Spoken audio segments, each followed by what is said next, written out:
Now then, everybody, hope you're all doing fantastically well. It's Connor back on the mic. It's Connor back with another video. Please slap a like on the video. That'd be absolutely fantastic. Please make sure you're in and around One Leeds for all your latest updates as well. We've just done a Patreon episode, which is why I'm doing this, to be honest, because I'm a little bit vexed. I have to say, a little bit vexed with everything's going on at the minute. And I just need to get a lot of this out. And I've sort of like split it up, and I just want to try break it down for you guys in terms of what I'm thinking and all the stuff. So well, with the Patreon episode there with Gabe, it's all on over there. So make sure you do go check that out after you've watched this as well. £4 really helps the channel as well. So afternoon, I can see a lot of the regulars in the building. Let's have a quick look. Yeah, a lot of people still a little bit annoyed at the sort of transfer dealings, and that's what we're going to be getting into as of right now. So as I say, please make sure you slap a like on the video. SofaScore, listen, link in the description below. There's 150 of you who have downloaded it so far via the One Leeds link. Make sure you do so. It's free, and you can get a lot of these player profiles on there. You can look at owners, player sort of managerial profiles as well, and ownership models and stuff. SofaScore's absolutely immense at the minute. Nicholas Myers says, hello from a rainy York. Yeah, mate, I know. Jesus Christ. Just come from there, buddy.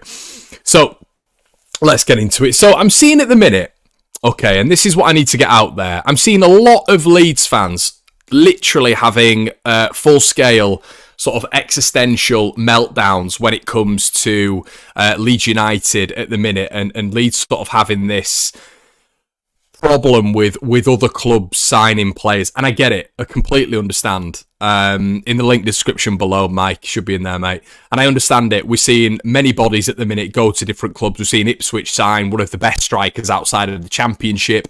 We're seeing Southampton do business. Looks like they're about to sign Manuel Benson. That's heavily rumoured as of right now. They've got that right wing spot open for Manuel Benson to join the club. But I wanted to get into some of what other clubs and us included in that look at when they come into transfers. I believe that Leeds United need to sign a few bodies. I've said that from the start. I'm not going to double down on that. I'm not going to back out. I do believe that. But there is a lot that goes into these signings, a lot that we need to look at in terms of a fan base, of which Leeds United's recruitment team, Daniel Farke, and the 49ers will essentially look at. And let me explain exactly what I mean. So, the club are not panicking.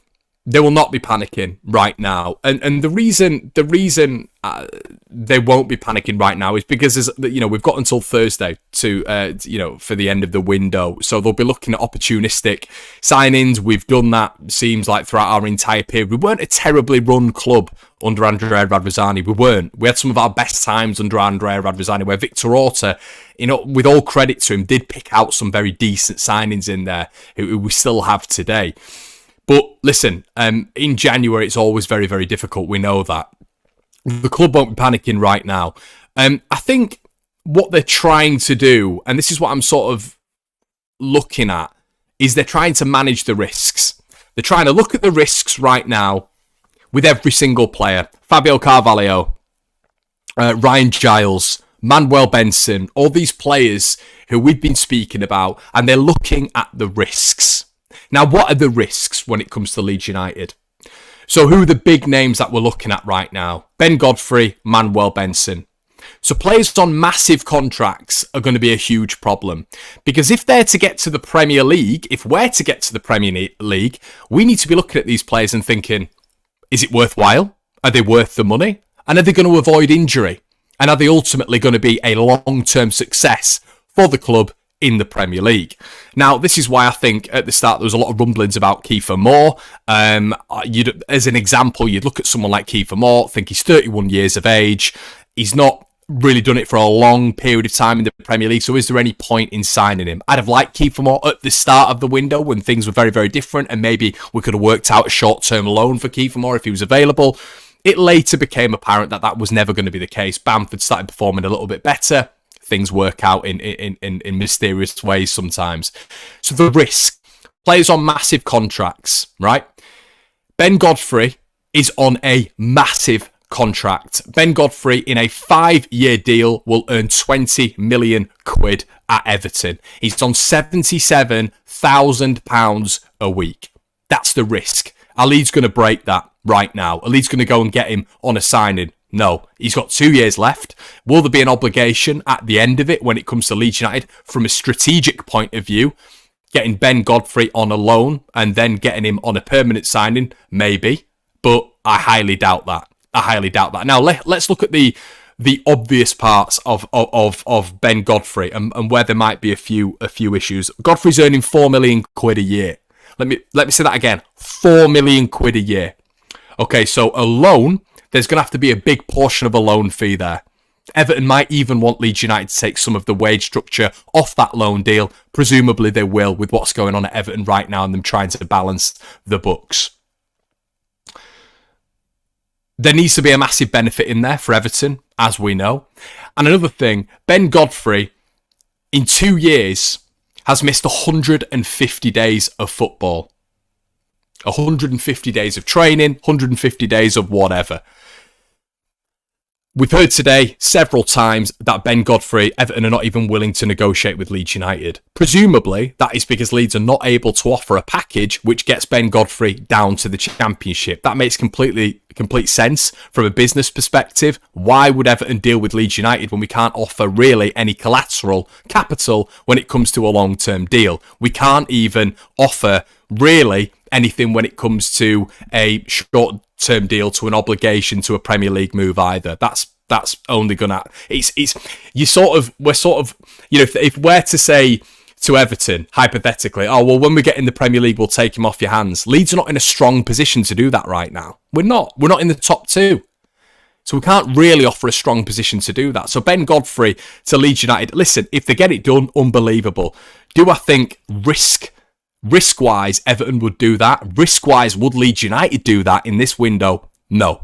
Manuel Benson, where would he fit? Where's he going to fit? Would I like him at Leeds United? Of course, it's a Razzmatazz sign. It's someone on the bench. But they're about to secure Willy Gnonto down for a big deal. Apparently trying to convince him. That's going to be a biggish contract. He's going to be on higher wages. We know that right now.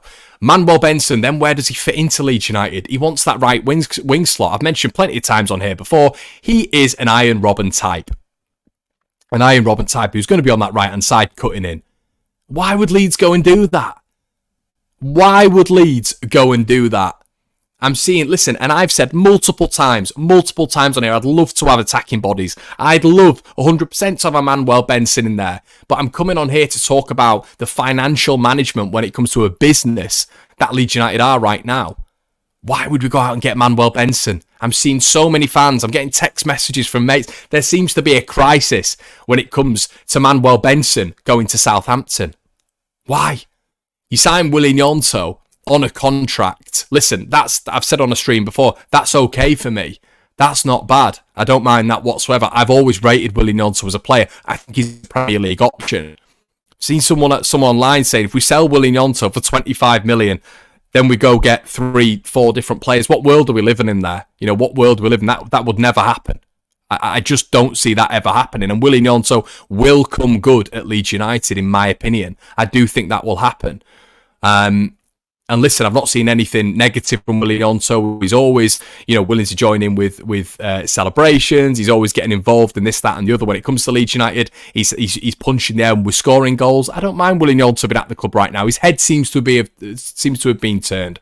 So you get someone like Manuel Benson in. He's played 5 Premier League games all season, not favoured at Burnley. What's the long-term projection there? What are we looking at there? So for Burnley, a side who shouldn't have gone up last year in terms of their long-term plan. Their long-term plan was supposed to be 3-4 years. If you're looking at the type of play that they were bringing in last year, that Ashley Barnes up front for the majority of the season. They didn't expect to go back up last season, that bounce back ability. They didn't expect that. So they've gone up there and Benson's been a big part of it. 11 goals, he's been a big part of it. But he's still not been played in the Premier League. So why, A, would we buy him on a permanent deal? That's going to cost Leeds United a lot of money. Get him on a loan deal when you've got Willy Gnonto in there. You've got Dan James in there. We've got to be really, really careful about the profile of player that Leeds need to build in here. Now, I mentioned on a stream the other day, in terms of breaking down a low block or a mid block, Benson's a cracking option. Of course he is. But realistically, right now, are we going to see Manuel Benson coming in at Leeds United and being a number 10? Not going to happen. It's not going to happen. That is Rutter's place to lose. We all know that. Rutter is that body. And if Leeds are to play Bamford up front and Rutter's not available, Perot's coming in, isn't he? We all know that as well. So Benson would struggle to get into the starting lineup. So, once again, I believe a profile that we don't really need now. Now, the things that I have mentioned several times is someone at the back. Is someone at the back. Do I think we need to bring in a left back? Do I think we need to bring in a centre back? A left back has always been an issue for me because I think Leeds' left backs have always been average. And I'd like for us to go to the Premier League and guess what? Select a long-term option. A long-term option who would work in the Premier League. But I'm not completely stupid with stuff like this. You know? As you guys know, I know someone who's a left back who plays in the Premier League. These deals are not easy to be done. They're on big wages. Some of them are on massive contracts. You've literally got to go and present to some of these players to get them to the Championship because they don't want to do it. They do not want to do it. They don't want to take that step down. I know that for a fact. They'd rather go play abroad, some of them, a lot of them, than play in the Championship. So a left back's not as easy as that. Leeds were competing with Marseille for Josh Doy. Josh Doy going to be absolutely fantastic. Graham Bailey came on and he told me off air, there's absolutely no chance. There's no chance that's getting done. The valuation that was there was not happening anyway when it came to Leeds and what they were putting on the table in comparison to what Marseille were putting on the table. And that's with Leeds having parachute payments. So we've got to consider a lot here. We've got to consider a lot. Do I think it'd be easier? That's from an armchair perspective. Someone who sits in his chair and speaks about Leeds United, Leeds to go and get a left back. I think so. I think left backs are in less demand than anybody in those forward lines, those forward sort of positions. That's what I think. Could be wrong. Could be wrong. Could be extremely difficult to get a left back. But the management at Leeds United right now, the entire recruitment team and the 49ers, let me just share this. This is what Parag Marath said not long ago when it came to Leeds United. Let's have a quick look at this. I don't know if you can see my mug there still. Okay. He said, Jesus Christ, the YEP just taken on about 5 billion adverts on their pages recently. I know that was a Leeds Live thing, but this is another level. Look at this. Here we go. Marath, speaking in a wide-range interview on the official podcast, said the short-term plan is to put a competitive squad together on the pitch as we can. Obviously governed by the rules of the EFL and what we are able to do. We want to go as strong as possible. There is a history of odds with bounce-back clubs and things like that. But we also want to double down with having a very high-quality squad as best to get back up. I want to give the manager all the resources he needs off the pitch, but I'm also trying to maximise what we can keep on the pitch. I do think, especially now, given the transitional period and my expertise, it is not just I am ready to roll my sleeves and get up and work, but I think we have particular expertise to do that. The truth is we want to do this not just because we're trying to do the balancing act. We want to be aggressive and get straight back up. Right. Okay. Let's have a quick look at that then. So, with what he's saying there, Leeds could have done all the business in the summer and they could all be happy with it. Daniel Farke has said several times he's not really that... But the body language and what he's given off, he's not really that bothered. He's not really that bothered, in my opinion, about Leeds doing stuff. He loves Sam Byram. He's his boy. Junior Firpo has been playing well recently. Maybe they don't think we need to do left backs. He's brought Charlie Cresswell back into the fold. Do we need someone maybe a little bit better than Charlie Cresswell? Some of you might say yes. I think he's brought him back in, potentially. Could be being a bit cynical here, but maybe because there's been a few issues with injuries. But I could be wrong, as I keep saying. So you've got another body there. You've got Willian to win. So we've really got a picture of what we actually need right now. But when you're looking overall at the other teams, the reality is Ipswich have strengthened 100%. Leicester have strengthened. When you're looking at Sensi coming, that's one of the greatest signings you'll see at the Championship. 100% when you're looking at the level that guy's at Inter Milan. Southampton are going to strengthen with Manuel Benson in a position that they require, right wing, where there's a massive gap. And you'd probably say that Joe Rothwell was a good sign in terms of what they needed, middle bodies, when it came to experience with the likes of Shea Charles in there, who maybe just need an extra body in there. But Daniel Farke, let's have a quick look at some of the things he said. He said multiple times he's very, very happy with the side, and he's not going to come out and say, oh no, he's rubbish, he's rubbish, he's rubbish. But I think you get a general feeling from Daniel Farke that he is very happy with the side at this moment in time. The makeup of the side, no problem.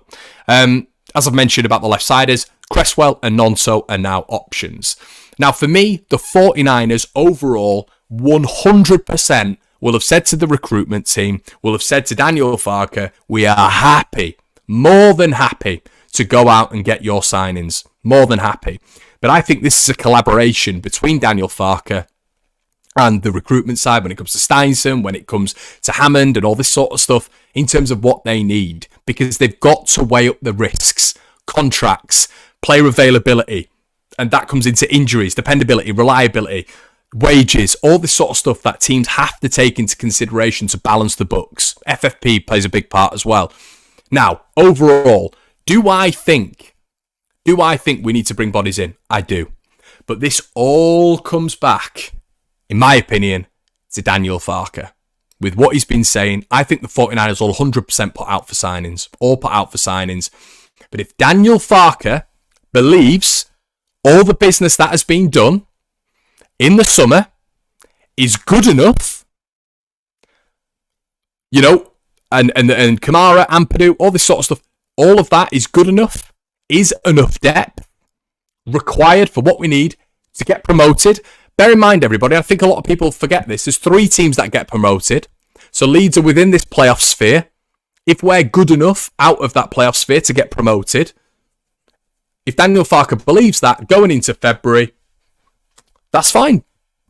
But all I will say is there's a lot more pressure, in my opinion, on him there on in to get the results and to get us up. Because this side right now is more than good enough to be promoted from this division.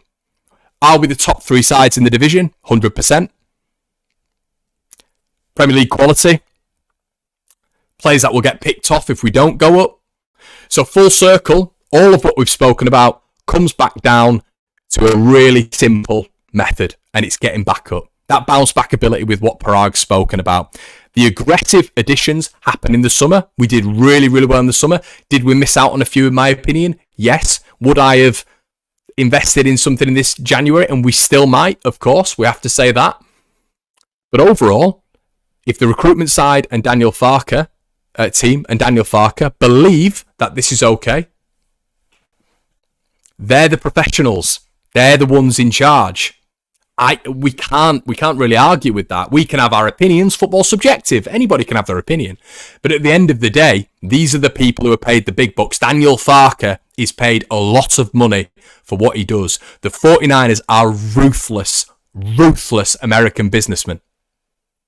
So they're in charge of this whole operation. If Daniel Farke doesn't meet his objective with the quality of side that we have, which on a quantitative level, on a numerical level, with the investment in the squad, with the player wages, with the quality, with the teams interested in these players, the 49ers will all look at these things which don't take into consideration emotion. They will look at risk management, and they will look at the man in charge of this group of players. They will look at that and say, do you know what? Okay, that's fine. This is a 2-year project.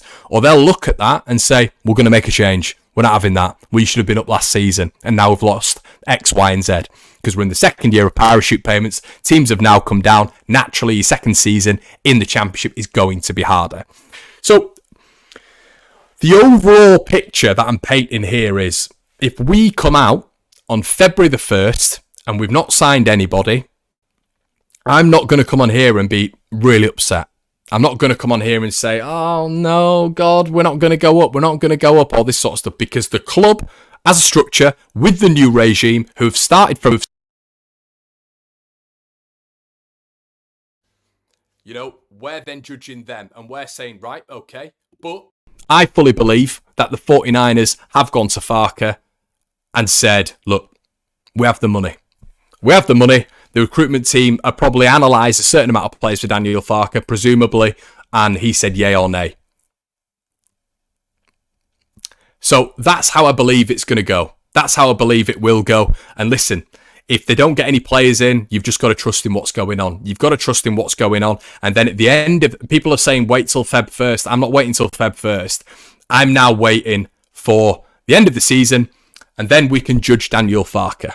Then we can judge Daniel Farke as a collective, and the 49ers have made the decision to have Daniel Farke within this squad to be the man who takes us forward, to make the decisions, taking us forward, and that's all we can do.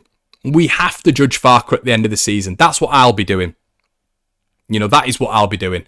So I think we've got to take a little bit of perspective from where we are right now. We've got to take a little bit of perspective from the fact that Leeds United, we're going into this sort of the end of the transfer window and it looks like there's no bodies, but I will be there to judge Daniel Farke at the end of the season as a manager with this squad. This is a top squad for this level.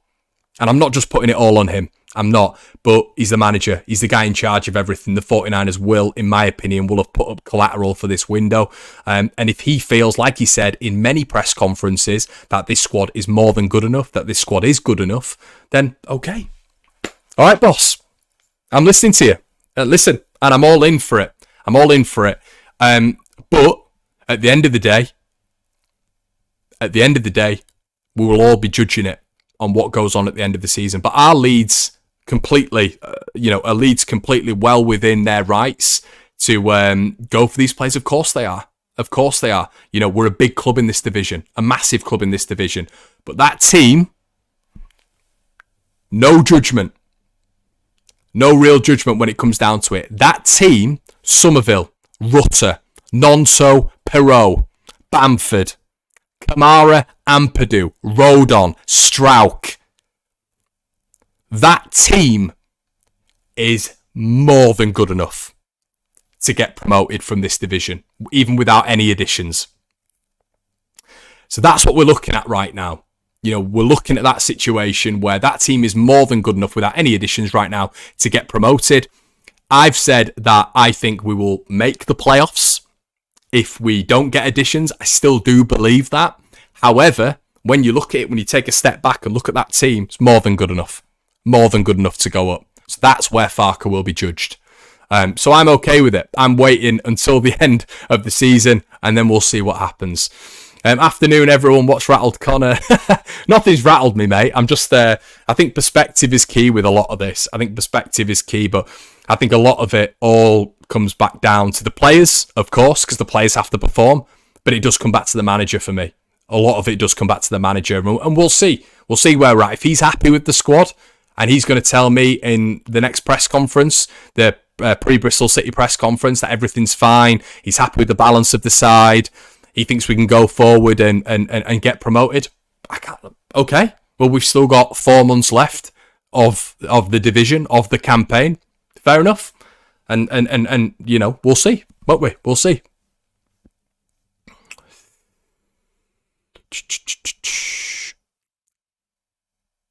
Let's have a quick I can't have a rant and chill out. Good morning from Colombia. Oh, Colombia, can you recommend any yerba mate? Oh, it's good when you let it brew. Morning, Connor. Can we get at least one signing in before the door? I hope so, mate. I hope so. I'm sick of people saying that the window is open. We will sign people. The ambition is to target on the targets have messed up. Yeah. Let's have a quick look. Afternoon, Connor. Hi, mate. Afternoon. Hey up, Connor. The current anxiety is understandable, but let's not lose our senses. The 49ers are the Super Bowl. I think that they know what they're doing as an organization. Of course they do. This is what I mean.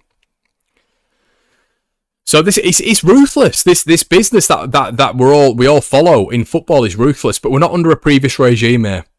Don't be thinking that this is a Radrizzani. I think Radrizzani did really well for Leeds, but let's not be thinking we're in a Radrizzani regime here. This is not free handout FC. This is not charity FC vibes AFC. You don't meet your targets, you're out.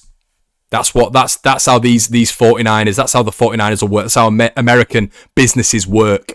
So let's wait and see. But listen, do I have faith in Daniel Farke right now? Of course I do. I back the manager. But what I'm trying to say as a collective, as an overall perspective, is the guy's going to be judged at the end of the season, and he's going to be judged harshly. It's if Leeds do get up. But at the end of the day, we're more than good enough. This team right now is more than good enough to get promoted. So we judge on that, don't we? As a club, we judge on that. Nonto's a whinging rat. Get rid. Wow, harsh. It's comfortable with Leeds. I'm comfortable with Leeds not signing anyone this window. The main window is to get players in the summer. This is for panic buys and relegation haunted clubs. David, as well, mate. That's not a bad comment at all. I think you bang on. I think a lot of what the 49ers did in the summer was fantastic. Glenn Kamara, Elia Gruev, Ampadu. They've done really well with Archie Gray coming into that spot as well. This season in terms of that midfield capacity, but going forward, keeping hold of Crysencio Somerville, keeping hold of Jorginho Rutter. As I keep saying, would I add players this window for what I think our immediate objective is? I would, but when you take a step back and have a look at the team, more than good enough. As we know, Connor, between me, you, and Danny, we are getting no one. Could be right, mate. Could be right. Shout out as well to the YouTube memberships. Loads of you commenting in here. Obviously, we're on the Patreon as well. We've just done a deep delve into this on the Patreon. Let's have a quick look. He's alluded to the fact that we need defensive reinforcements in press conferences. It's just a hard sell for players at the minute to come here. Joel, I disagree with that entirely, mate. It's not a hard sell whatsoever.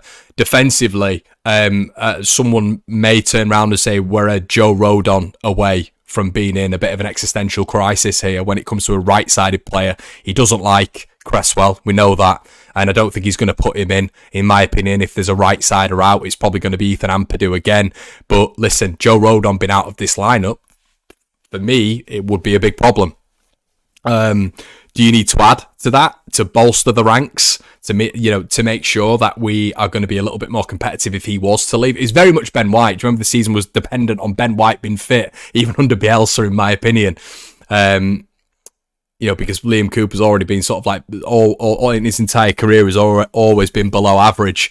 So yeah, I think the recruitment team at Leeds United will know what they're doing. They've got a real good core members there. It's a completely new structure as well with a lot of experience.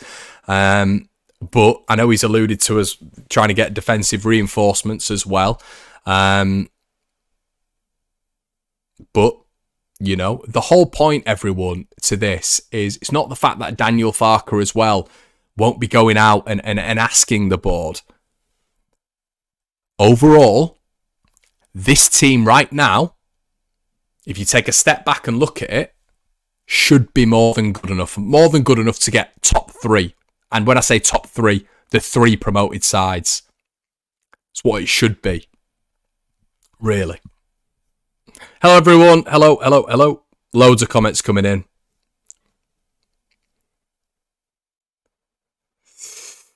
Jake ITFC says Leicester's current highest tally for the championship ever. Southampton just broke a 100-year record. Ipswich having a freak season. Any other reason you're top? Is not being top two? Yeah, it is a failure. 100%.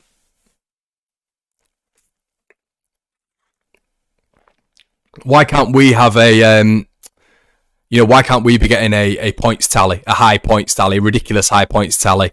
Why can we not be breaking records? Listen, yeah, 100%. And I'm not saying Farke can't do that. I'm not saying Farke can't do that whatsoever. But I'm saying overall, when you look at this window, when you look at what's going to happen post, Leeds United should still be going on for that top two. And I'm not saying we can't. Listen, we can venture into that top two on Friday night. So yeah, Daniel Farke at this moment in time is doing a decent job. But it'll be judged at the end of the season. So we go up, bloody brilliant. Fantastic. He's met his objective. But behind the scenes, if we don't think Daniel Farke's objective is to get up this season, I don't think it's... I personally think they'll be saying we need to be getting up. I think Parag's interview, if you go back and read between the lines, that is the objective. That is the objective. It's not to stay down here another year. Thoughts on the 49ers at the Super Bowl, mate? Yeah, buzzing, man. Buzzing for him. Ronald's top class. If the players are so good, then they will win every week. A few of them are going to have to prove more if they were so good. They would have to put the game to bed in the first half on Saturday. Yeah, 100%. 100%. The 49ers narrative working in silence is yeah. And they do things differently. His fancy push by 49ers kiss asses on YouTube. Yeah, a lot of people still not convinced by them. Connor, that's the best interpretation I've heard so far about the 49ers and Farke. Cheers, mate. So we were in for a right back, but Giles is going to Hull, and we didn't go for him. Suggests to me that they think a left back is okay and right back is weak. Yeah, I think the whole thing, Chris, is this ultimately, it will come down to Daniel Farke as a group decision. As a group decision, they'll come to Farke. It's the first ever January window, the first ever winter window. They're not going to be going into Farke on the 1st of Jan. We've seen on the documentary when there's Victor Orta and Parag Marath and Andrea Radvazani in there on the 1st of Jan years ago, talking about targets, talking about shortlists. They're not just going to be sat on the hands. It's not going to be that is not going to be the case. They're going to have lists for Farke. They're going to be trying to get players 100%. But my overall perspective here is it's very difficult, because at the end of the window, you've got to ask yourselves right now, is this squad good enough to get promoted? Is it good enough to get promoted? I think what will happen right now is playoffs. But nobody ever asks me, Connor, do you think we'll win the playoffs? Connor, do you think we'll go up through the playoffs? Everyone just says, you negative git, you're a wanker, you're a twat, pessimistic dickhead, all this sort of stuff. Nobody says, do you think we'll win the playoffs? The playoffs is a lottery. Of course it is. But this team right now, even if we're to finish outside the top 2, 100%, even after this window, this January transfer window, should be getting promoted. Especially if, with all respect, you're throwing Ipswich in there, who we've drilled 8 goals past in 2 games. So we judge at the end of the season. Listen, I think, and I've said this throughout the whole thing, I think a couple of additions right now see us in the top 2. Personally. But all those risks have to be taken into consideration. If we don't get those players, I expect... My perspective is Leeds to be in the playoffs. But they should be winning the playoffs.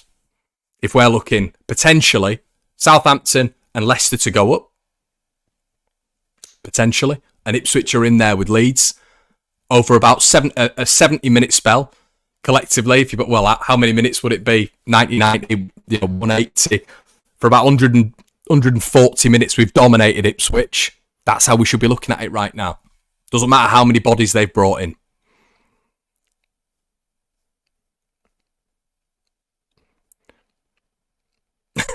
Kim, Kim, I'm trying, mate. I really am trying. As a member, I thought you comment. I've read out 10 member comments so far, mate. I'm trying. The comment section does move very quickly. I'll go up to yours, Kim. I'm trying as quickly as I can, mate. Lots of comments coming in. It goes very, very quickly. I can't even see yours, mate, to be honest with you. That's how quickly they're moving in. So it's great that we've got this. Kim, get your comment in again, mate. I'll try my hardest to read it. I've always said it's playoff for us. Book your Wembley hotel right now. Lots of disagreements and agreements in here, everyone as well. Yeah, but Dave, we can't have... That can't... So is that... Oh, so it doesn't matter then. It doesn't matter. Look at the team, man. Look at that team. As a collective, in my opinion, you will never see a better 3 than this. And that's arrogant, because I'm not even taking Ipswich into consideration, who could finish above us. But Leicester, Southampton, and Leeds as a 3 is ridiculous. Look at what's probably coming down next season. Luton, Burnley, and Sheffield United. Ipswich thrown in there, who are a top side as well. It's the toughest division, but at the same time, look at the squad we've got. Playoffs is a minimum target. Remember, it's a project. 2 players minimum with the right profile. We go, no problem.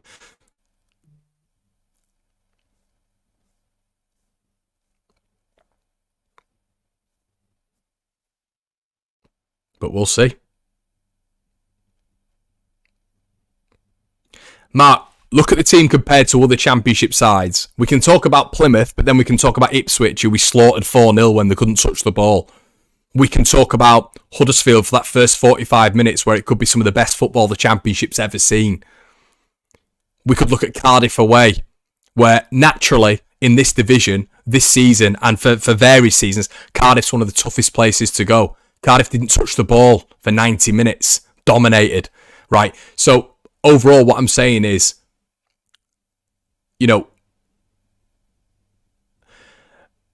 the level of performances sometimes is inconsistent, especially away from home, in my opinion.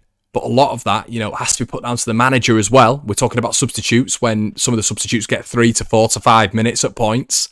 But a lot of it is to do with motivating these players. Of course it is, A lot of it is to sort of keep that, you've got to keep those momentum strings up. Of course you have. You've got to keep that consistency up. The players have... When you're looking at the quality of that team, it should be sort of a given that they're beating teams like... So I don't know, maybe you look at the manager, maybe you look at the players. There's got to be a bit of a connection and synergy there in general. Couldn't we use Harrison as a bargaining chip for Godfrey, loan him until the end of the season, then a swap? Potentially, mate. Yeah, potentially. Thanks for the donation as well, Dean. I've always thought that, mate. I have always thought that when it comes to Jack Harrison. There was talk of that, and I mentioned that on the Room Mill about a week ago when I'd asked about that to Chris Beasley. And he said that there was potential for that to be a bit of a thing, really. But yeah, it doesn't look like it's moved. I don't know how that would work as well, because for Harrison, why would Harrison be part of a bargaining chip when he might not be part of a Premier League campaign next year if he signs with Ipswich, if they're going to get a 10-point deduction? The totals transfer this season are approximately 5.7 million, and none of the teams around us have spent anything. Yeah, that's a good point.